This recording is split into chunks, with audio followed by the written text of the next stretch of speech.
Bonjour bien-aimés dans le Seigneur. Bonjour bien-aimés du Seigneur. Bien-aimés dans le Seigneur. Vous connaîtrez la vérité vous affranchira. Il faut connaître la vérité de ce qui se passe aujourd'hui dans le monde. Je te l'ai dit. Je t'avais annoncé depuis. Il y a beaucoup de choses qui allaient se passer. La Bible bien-aimée dit: vous entendrez parler de guerre et de bruit de guerre. Il y a de cela 2 jours, il me semble, les États-Unis ont frappé l'Iran. Ont frappé les 3 sites nucléaires de l'Iran. Et du coup, les spéculations vont bon cours et les commentaires vont bon cours. On fait comprendre que Trump est sous la coupe d'Israël. Que Trump obéit aux sionistes. Mais bien aimé dans le Seigneur, je t'ai dit, Donald Trump est un souverain sacrificateur. N'en déplaise. Il œuvre pour la paix. Et tu comprendras. Je n'en démords pas. Je te dis bien aimé dans le Seigneur. C'est bientôt la fin. Bientôt tu vas célébrer. Nous on célèbre déjà. Parce qu'on connaît la vérité. Bientôt tu vas célébrer. Donc, avant toute chose, je vais te faire écouter une dame qui parle de Donald Trump, bien aimé dans le Seigneur. Écoute. Cela fait 2 jours que le président Trump a quitté le sommet du G7 à Calgary pour rentrer à Washington en pleine nuit afin de gérer la crise entre Israël et l'Iran. Que s'est-il passé avant son départ alors que l'élite mondiale était en état de panique totale? La plupart des gens pensent qu'il s'agit uniquement de l'Iran et d'Israël. Mais ce à quoi vous assistez est bien plus important. Trump est en train de démanteler systématiquement le système impérial britannique d'après-guerre. Et il le fait tout en accordant les plus fortes augmentations salariales au col bleu depuis 60 ans. Les marionnettes de l'Empire voient que leur jeu est fini. Je m'appelle Susan Kokinda et je me bats depuis 1971, date à laquelle j'ai rejoint l'organisation de Lyndon LaRouche le jour où Nixon a mis fin au système de Bretton Woods. J'ai été témoin de toutes les tentatives visant à se libérer du contrôle impérial britannique. Et je peux vous dire que ce que Trump est en train de faire est sans précédent. Aujourd'hui, je vais donc vous expliquer ce qui s'est réellement passé lors de la réunion du G7, comment Trump gère la crise entre l'Iran et Israël d'une manière que la plupart des gens ne comprennent pas, et comment les Britanniques paniquent parce que la révolution économique et stratégique de Trump fonctionne et qu'elle peut mettre fin à l'ordre mondial d'après-guerre si vous la comprenez et si vous la soutenez. Vous avez vu les gros titres. Trump a quitté prématurément le sommet du G7 à Calgary pour rentrer à Washington afin de s'occuper de la crise entre Israël et l'Iran. Mais la véritable histoire, c'est ce que Trump a dit avant de partir, directement en face des élites mondialistes. Debout à côté du Premier ministre canadien Mark Carney, véritable icône de la politique économique mondialiste d'après-guerre, Trump a reproché au G7 d'avoir exclu la Russie de cette institution en 2014. Il a déclaré que le G7 était autrefois le G8. Barack Obama et un certain Trudeau ne voulaient pas de la Russie dans ce groupe. Je dirais que c'était une erreur, car je pense que vous n'auriez pas de guerre aujourd'hui si la Russie en faisait partie. Réfléchissez-y. Trump, devant le monde entier, a dit aux architectes de l'ordre d'après-guerre que c'était tout leur système qui posait problème. Et il a raison. Le G7 représente tout ce que Trump est en train de démanteler. Quand Trump dit que vous avez exclu la Russie et que c'était une erreur, il ne parle pas seulement de l'Ukraine. Il dit que c'est votre système qui pose problème. Votre système engendre la guerre parce que l'ancien ordre mondial a besoin d'ennemis pour survivre. Trump veut des partenaires. L'un de ses partenaires est la Russie. Et Trump a récemment eu des discussions avec Vladimir Poutine au sujet de la possibilité que la Russie aide à médiatiser la crise entre Israël et l'Iran. L'une de ces discussions a eu lieu juste avant l'attaque préventive d'Israël contre l'Iran et l'autre samedi après le lancement des attaques par Israël. Aujourd'hui encore, l'agence TASS a rapporté que la Russie était prête à jouer le rôle de médiateur. N'oubliez pas non plus que la Russie continue de pointer du doigt le rôle joué par les Britanniques, non seulement dans l'aide apportée à l'Ukraine, pour ses attaques de drones contre la Russie, mais aussi dans le soutien apporté à Israël dans son opération contre l'Iran. Bill O'Reilly a fait une déclaration très révélatrice lundi dans une interview accordée à News Nation. Plus tôt dans la journée, j'ai échangé des SMS avec le président Trump. Il ne souhaite pas utiliser la puissance aérienne américaine à ce stade, car cela causerait des problèmes avec la Chine et Poutine. Comme la plupart d'entre vous le savent, O'Reilly n'est pas un fan de Xi Jinping, ni de Poutine. Plus tôt dans l'interview, il a convenu avec l'animateur hyperventilé que le monde serait meilleur sans eux. Mais ce qu'il a dit à propos de Trump est essentiel. Dans quel monde le président des États-Unis se soucie-t-il de causer des problèmes avec la Chine et Poutine? Pas dans le monde de Mark Carney. Pas dans le monde du récent rapport sur la stratégie de défense britannique qui traite la Russie et la Chine comme des ennemis permanents. Pas dans le monde de Lindsey Graham ou Mike Pompeo.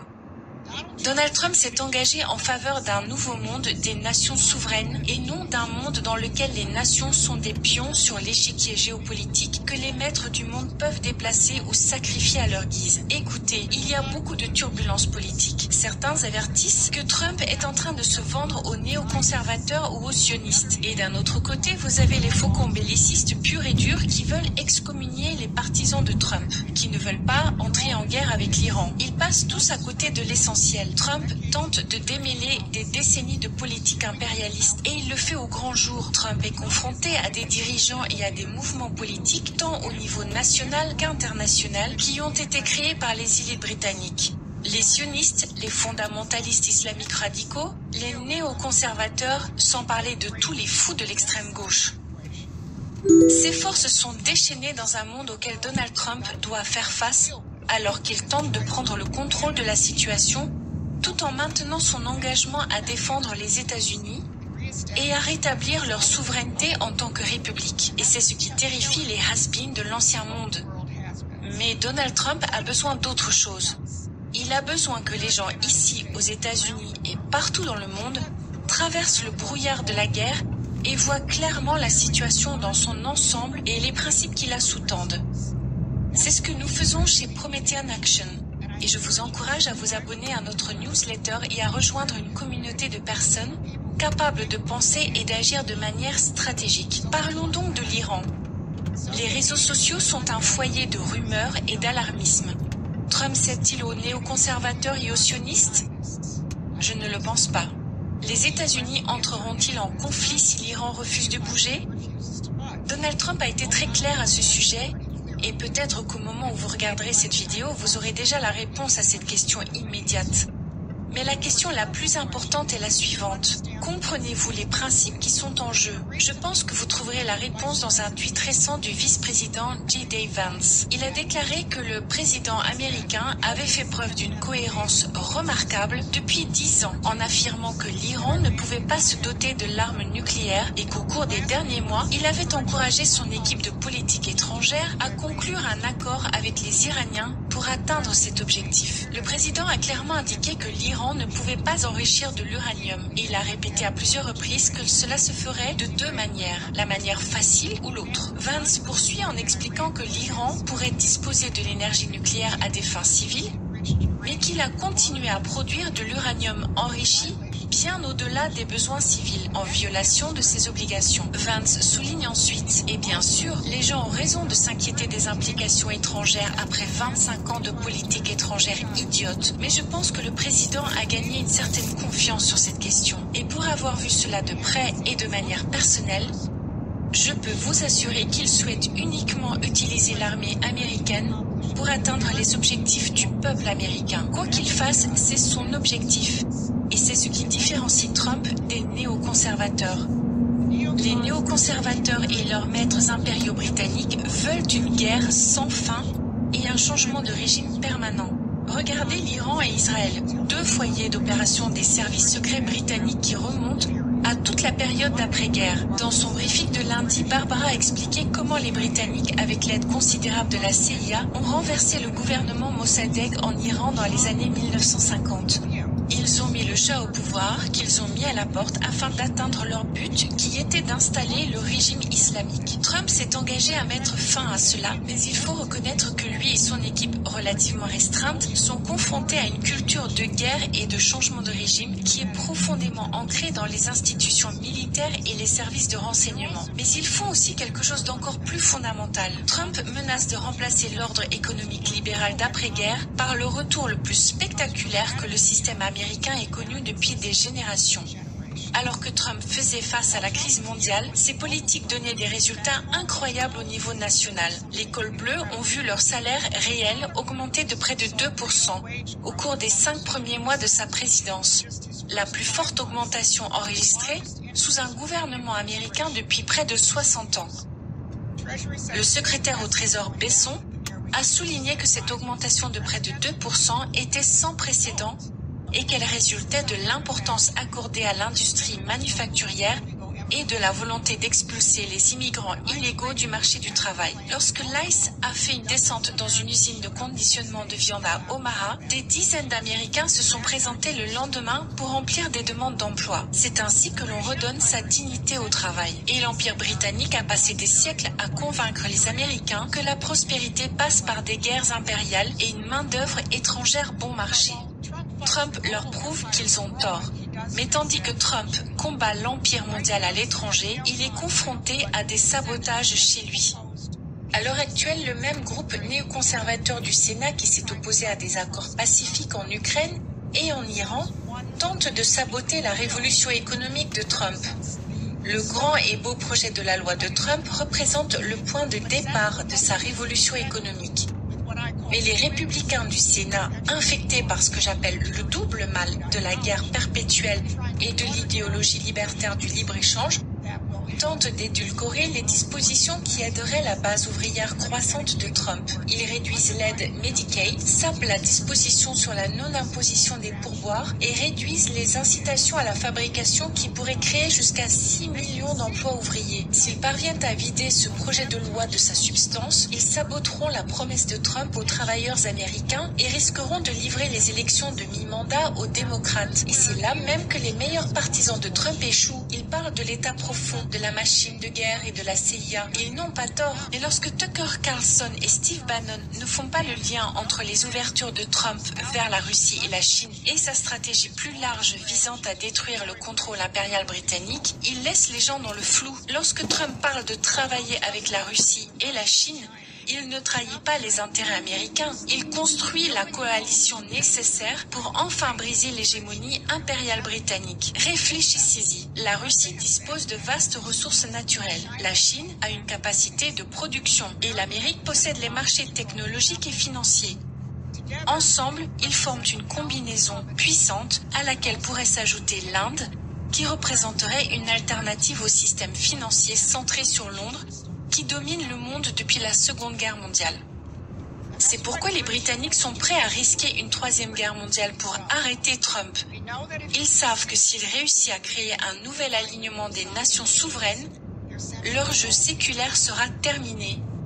La seule façon de sortir de cette crise est donc de reconnaître la nature profonde de ce combat. C'est le système américain contre le système britannique. Il s'agit de savoir si nous aurons un monde de nations souveraines, coopérant pour leurs bénéfices mutuels, ou alors un monde de guerre sans fin destiné à empêcher toute nation d'accéder à une véritable indépendance. Ne vous laissez donc pas distraire par le bruit quotidien, l'hystérie sur Twitter ou l'analyse apocalyptique des médias sur chaque décision tactique. Ce à quoi vous assistez, c'est la destruction potentielle d'un système impérial vieux de 400 ans et la naissance de quelque chose de nouveau. Lorsque les cols bleus obtiennent leur plus forte augmentation salariale en 60 ans, lorsque Trump quitte les institutions mondialistes, lorsqu'il tend la main à la Russie et à la Chine pour mettre fin aux guerres impériales, ce ne sont pas des événements isolés. Ils font tous partie de la même stratégie, restaurer la souveraineté américaine et aider les autres nations à faire de même. C'est là qu'intervient Promethean Action.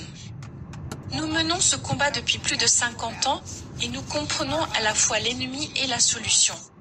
Alors que d'autres se laissent entraîner dans des batailles tactiques, nous gardons les yeux rivés sur l'objectif stratégique, mettre fin à l'Empire britannique une fois pour toutes. Des centaines de nouveaux abonnés nous ont rejoints récemment parce qu'ils reconnaissent que nous offrons quelque chose de différent, une profondeur historique, une compréhension économique et une vision stratégique pour naviguer dans cette transition. L'avenir appartient aux républiques souveraines et non aux empires mondiaux, mais seulement si nous nous battons pour cela. Merci de votre attention.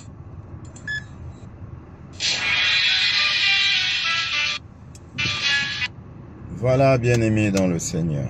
J'espère que tu as écouté. C'est une vidéo entre autres. Voilà, si tu veux, je t'ai dit, si tu veux savoir ce qui se passe, si tu veux la vérité, cherche-la. Cherche-la. N'écoute pas les médias, ne regarde pas les médias. Ils te diront rien de bon. Tout ce qu'ils te diront vont t'entraîner dans la peur, dans la panique, dans le désespoir. Bien-aimé, ne les écoute pas. Fais tes recherches. Je t'ai dit aujourd'hui, tout est ouvert. Il n'y a plus de censure, hein, bien-aimé. Tu as dû le constater.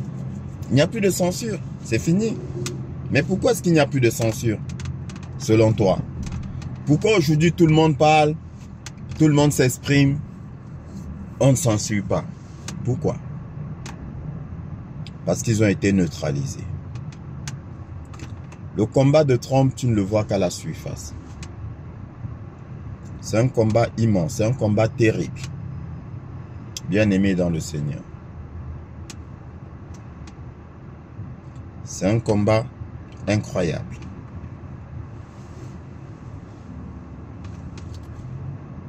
On t'a toujours menti dans les médias.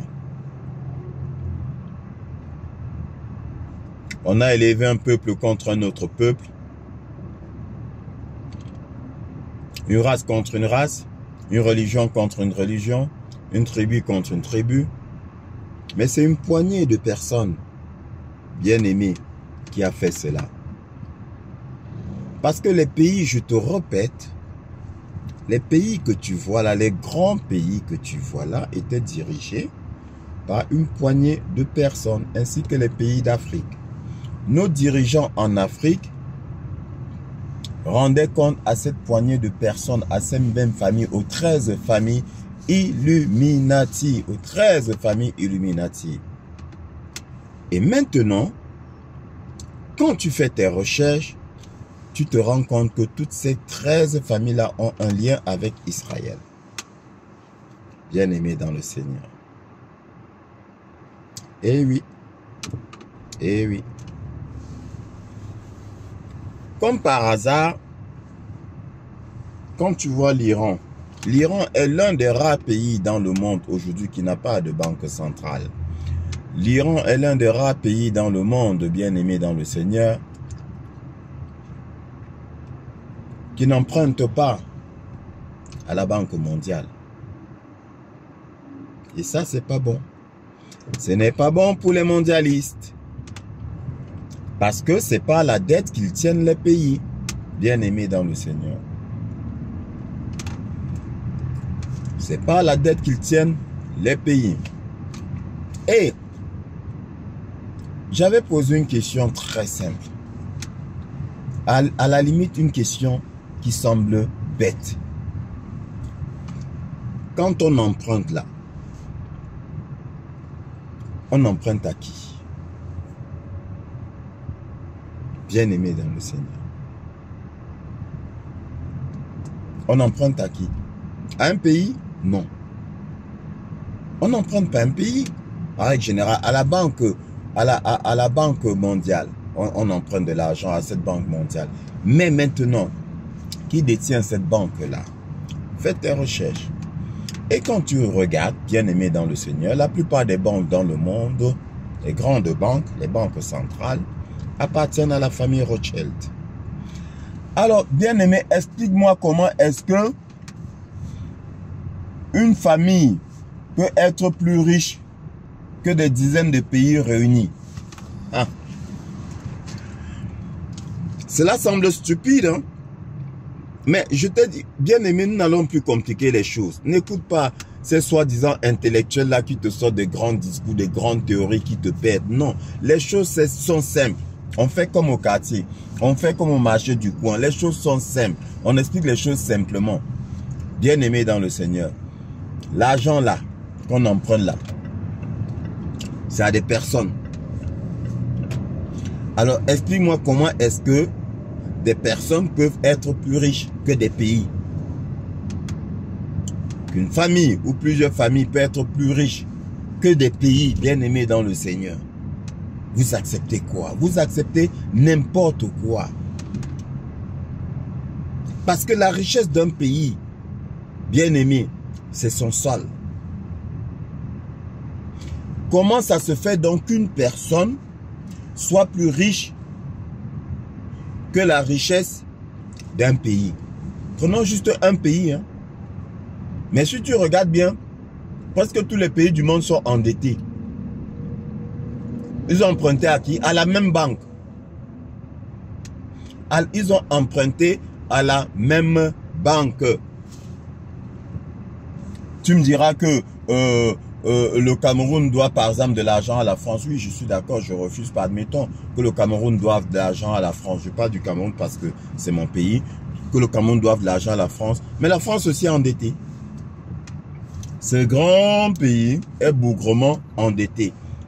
Vis-à-vis de qui? La France est endettée vis-à-vis de quel pays? Bien-aimé dans le Seigneur, c'est de la tromperie. C'est de la tromperie. Et Trump est venu mettre fin à cela. Le Seigneur a dit, trop, c'est bon. Mon peuple a assez souffert. Je l'ai assez martyrisé. Maintenant, je le libère. Parce que nombreux parmi eux ont pris conscience de qui je suis, moi Dieu. Bien-aimé dans le Seigneur.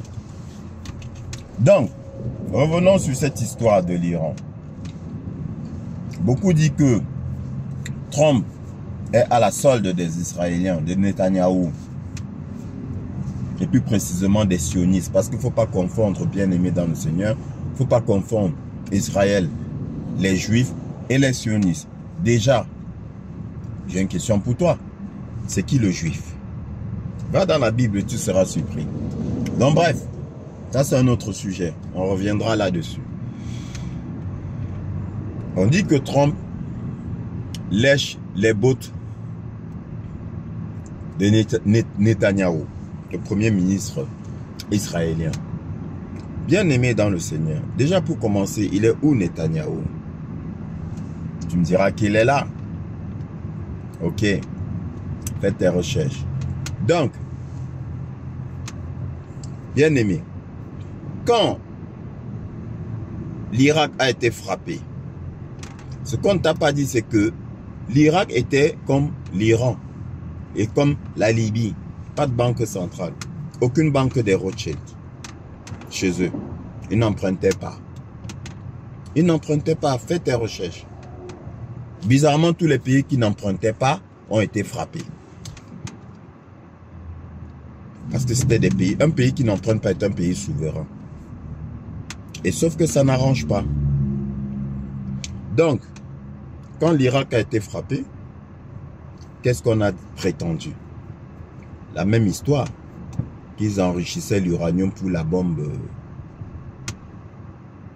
pour le nucléaire. Et après, on a dit que non, il n'y avait rien. Les dégâts étaient faits. Mais ce que tu n'as pas compris, c'était juste qu'on voulait renverser un gouvernement pour en mettre un autre, qui devait être à la solde des mondialistes. C'est tout. C'est tout ce qu'ils font dans le monde là. Tous les gouvernements doivent être à leur solde. Et c'est la même chose que Israël a voulu faire avec l'Iran. Renverser le gouvernement iranien. Mettre un nouveau gouvernement qui sera à la solde des mondialistes. Et pour cela, même rengaine, même chanson, même prétexte, le nucléaire. Du coup, on accuse l'Iran d'enrichir l'uranium. Et Israël donc attaque l'Iran. Frappe l'Iran et prétexte, et quand l'Iran réagit, il prétexte que c'est l'Iran qui... Ils prétendent que Israël se défend de l'Iran alors que c'est Israël qui a attaqué. Donc bref. Maintenant, qu'est-ce que Trump fait? Stratégique. Trump, il frappe, entre guillemets, l'Iran, puisque on a dit qu'ils avaient 3 sites d'enrichissement de l'uranium, 3 sites nucléaires. Trump frappe les 3 sites et déclare que il a frappé les 3 sites et que l'attaque a été un succès. Donc c'est terminé pour le nucléaire iranien. De 2 choses l'une.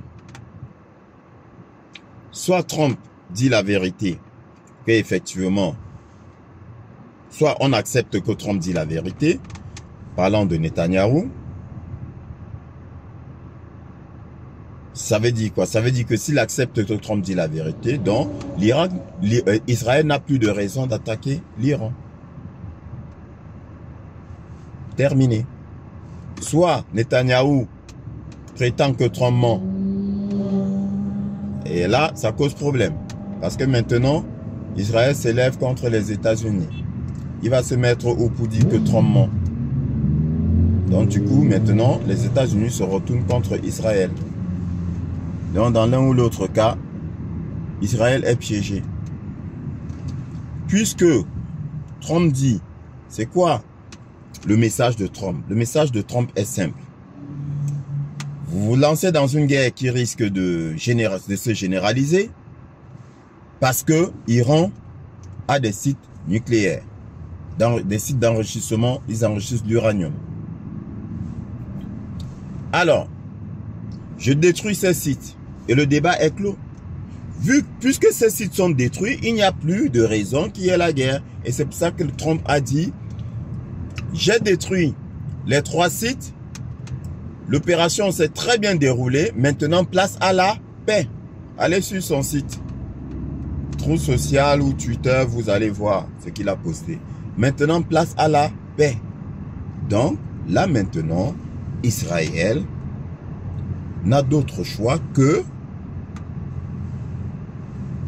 de faire la paix. Puisqu'ils n'auront plus de prétexte. Leur prétexte est envolé. Trump a détruit leur prétexte. C'est tout. Ça s'appelle l'art de la guerre de Donald J. Trump, le souverain sacrificateur, l'arme de Dieu, n'en déplaise. Il y aura la paix, bien-aimé, dans le Seigneur. Il y aura la paix. Sois confiant. Je t'ai dit que l'intelligence artificielle, 17, avait dit Israël pour la fin. Bientôt, ça va se terminer, bien-aimé dans le Seigneur. Et je t'ai dit, quand tu vois, on t'a parlé, je t'ai parlé de la liste Epstein. La liste Epstein, bien-aimé dans le Seigneur, quand cette liste sortira, tu verras. Ça va être catastrophique. Il y aura beaucoup d'arrestations. Partout dans le monde. Je dis bien, partout dans le monde. Il y aura beaucoup d'arrestations. Même au Cameroun. Pour ne pas dire même en Afrique. Il y aura beaucoup d'arrestations. À cause de cette liste-là. Et, selon les informations, c'est une liste avec laquelle le Mossad israélien faisait chanter les dirigeants du monde. Aussi simple que ça. Bien-aimé dans le Seigneur. Dans ce monde a été embarqué dans une grosse arnaque. Ils nous ont menti depuis des centaines d'années. Ils nous ont manipulés. Ils nous ont volés. Mais la bonne nouvelle, c'est que tout sera restitué au peuple.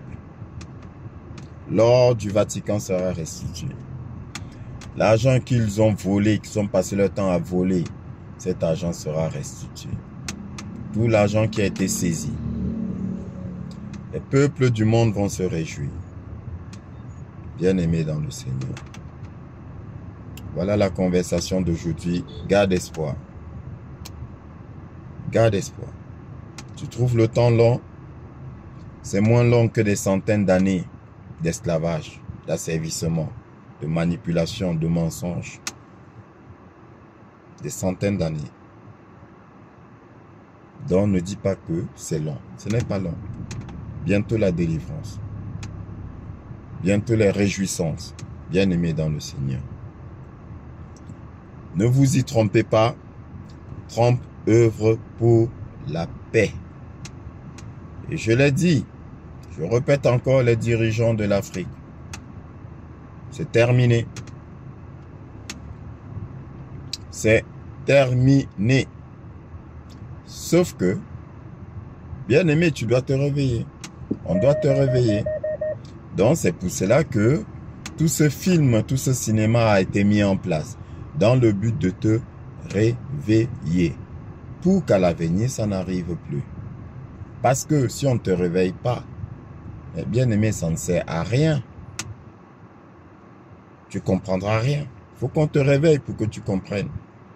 Raison pour laquelle le scénario a été écrit et on a mis beaucoup d'acteurs en place pour jouer certains rôles et pour t'amener progressivement à sortir du long sommeil dans lequel on t'avait plongé. Tout en sachant, comme je l'ai dit, que c'est pas tout le monde qui va se réveiller. C'est pas tout le monde qui accepte la vérité. Nombreux sont ceux qui refusent la vérité. Parce qu'ils ne veulent pas que leur quotidien soit bouleversé. Bien-aimés dans le Seigneur. Bien-aimés, il y a assez de richesses dans le monde pour rendre riche tout habitant de la terre. C'est une évidence. C'est une évidence, simple calcul. Hein. Prends dans nos pays, là, nos dirigeants, qui chacun, à lui seul, a des dizaines de milliards de francs CFA. Fais rapidement le calcul. Et tu vois ce que ça peut donner à chaque habitant du pays. Plus maintenant les richesses du sol. Plus maintenant les terres. Bien aimé. Tu penses que un gouvernement manque d'argent pour faire suffisamment de plantations et nourrir plus ou moins gratuitement la population? Non, pas du tout. Pas du tout. Bien aimé dans le Seigneur. Ce monde n'est pas comme Dieu l'avait prévu. Non. Non. Tu penses qu'un gouvernement manque d'argent pour construire des logements pour tout le monde? Non. Qu'est-ce qui empêche un gouvernement d'étendre les villes? Ben, rien du tout. Rien du tout. C'est l'homme qui crée les richesses. C'est l'homme qui décide que tel métal est précieux, tel autre n'est pas précieux. Bien-aimé dans le Seigneur. Et la technologie aujourd'hui est assez avancée pour qu'on puisse te faire des constructions n'importe où. Et n'importe quel type de construction. Et je te l'ai dit, Trump, il a dit que la technologie actuelle là a 30 ans de retard sur la vraie technologie qu'ils nous ont cachée. Bien-aimés dans le Seigneur. Quand on parlait des taxis volants qui viendraient, on ne nous croyait pas. Il y avait des gens en Chine, il y a les taxis volants. Tout est déjà en place. Des trains supersoniques, des avions supersoniques, tout est déjà en place. On te parle des avions capables de faire 10 000 km en 1 heure. Tout est déjà en place. On te parle même de la téléportation. Fais tes recherches. Ils nous ont caché beaucoup de choses. Bien-aimés dans le Seigneur. Parce que c'était à leur avantage. C'était à leur avantage. Parce qu'ils ont fait de nous des êtres charnels. Ils ont tué notre côté spirituel. C'est pourquoi depuis le début, je n'arrête pas de te répéter de ne pas oublier que tu es un esprit dans un corps. Parce que tu as été fait à l'image de Dieu. Esprit. Parce que Dieu est esprit. Tu es un esprit dans un corps. Bien-aimé. Ne dis pas que ça ne te concerne pas. Si, ça te concerne. Tant que tu vivras sur terre, ça te concerne. Tant que tu vivras sur terre, ça te concerne. Ne refuse pas de voir. Le Seigneur dit, il n'y a pas pire aveugle que celui qui refuse de voir. Il faut affronter la vérité, il faut accepter la vérité. Et c'est à travers la vérité que tu vois la gloire de ton Dieu, le Dieu que tu prétends aimer. Regarde ces réalisations, regarde tout ce qui se passe autour de toi. Intéresse-toi, apprends. Apprends. Ne les écoute pas. Te disent que non, ça ne t'intéresse pas. Non, intéresse-toi à toutes choses. Parce que ces choses-là se passent sur terre. Et tu vis sur terre. Intéresse-toi. Et comme ça, en étant averti, ils ne pourront plus te manipuler. C'est tout. La Bible dit que tout ce qui est révélé est vaincu. Tout ce qui est révélé est vaincu. Si tu sais ce qui se cache derrière une proposition, bien-aimé, comment est-ce que on pourra encore te manipuler avec cette proposition-là? Bien-aimé dans le Seigneur. Si tu sais réellement ce qui t'attend quand tu rentres dans une secte, je dis bien ce qui t'attend, véritablement ce qui t'attend, bien-aimé, si tu le sais vraiment, penses-tu que tu vas y entrer? Et si tu sais que malgré tout, ce qu'on te promet là, tu peux l'avoir sans avoir besoin d'entrer dans une secte. Est-ce que tu entreras dans une secte? Non, tu n'entreras pas dans une secte. C'est de la manipulation. C'est du mensonge. Ce qu'ils te promettent n'est autre que ce que tu avais prévu pour toi.